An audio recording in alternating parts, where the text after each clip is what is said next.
Hello and welcome to the 4th episode of Chatty.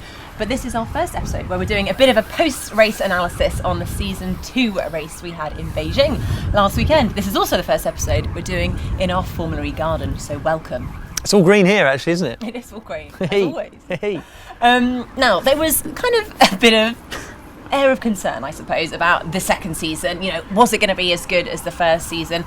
The racing was so unpredictable, it was nail-biting, everyone loved it. But good news. Yeah, I think we were all jam-packed, we were a bit relieved really, because after Friday practice it looked as though Renault had quite a big advantage really over the rest of the field, but when qualifying came and free practice early on Saturday, we saw that Apt have got some pace, DS Virgin have got some pace as well.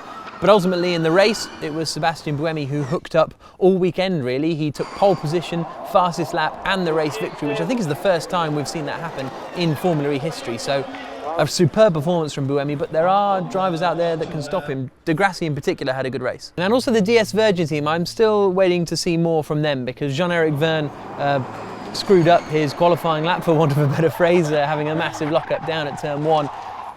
And so I think they've got the pace to be at the front challenging Renault and Apt, but whether they've got the efficiency is the big question, because both Sam Bird and Jean-Eric Vergne really had to back off to try and save their usable energy allowance, and we know that they've got a single gear car with 2 motors, so it's a slightly heavier car than the others that have just got 1 motor, and it seems to be hurting their efficiency at the moment. So there's still an awful lot of questions to answer. Yes, Renault quickest out the block straight away, but it's a long way between now and London. Mahindra got their first ever podium in Formula E. So happy for Nick Heidfeld. It was well deserved. I mean, there have been so many opportunities where he was almost on the podium, but not quite. It was great to see Nick Heidfeld doing well, and he's sort of proven his worth really to the Mahindra team. He qualified well, finished well, and I think he'll be very satisfied. He certainly got the maximum out of the car. And the other team that did extremely well and actually outpaced the team they bought their car off was Dragon.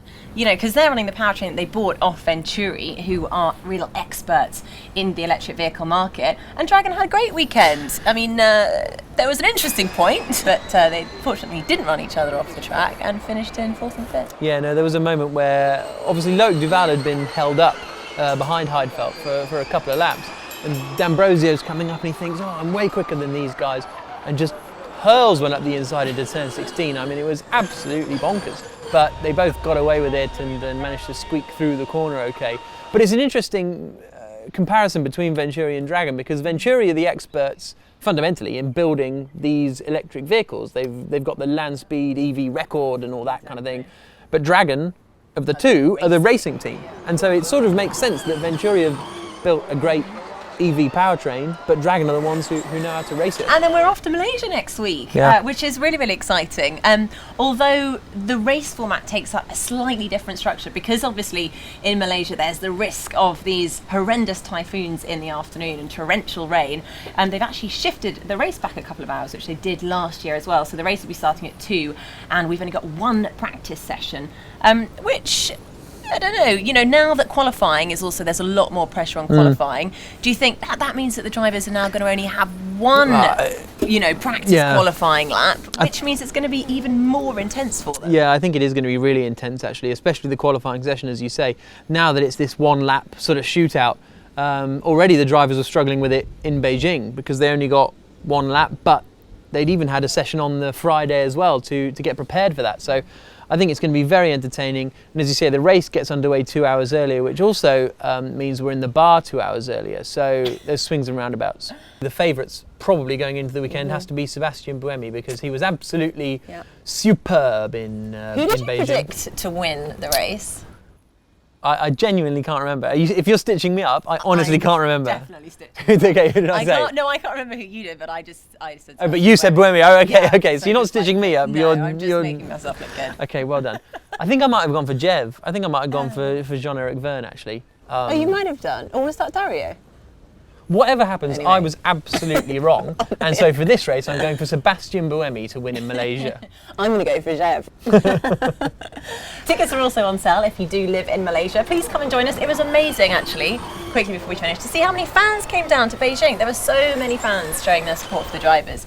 So hopefully we'll have even more in Malaysia. Also, Fan Boost is open, so make sure you vote for your favourite driver. You can use the hashtag of your favourite driver's name and then hashtag Fan Boost. You can do that on Twitter and Instagram and also on the social media app and website.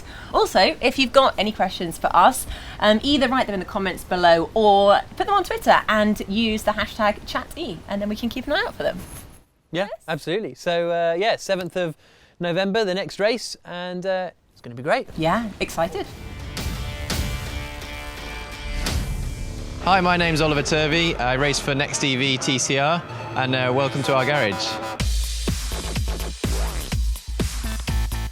Okay, so let's go inside the garage. Here we have, these are my two cars.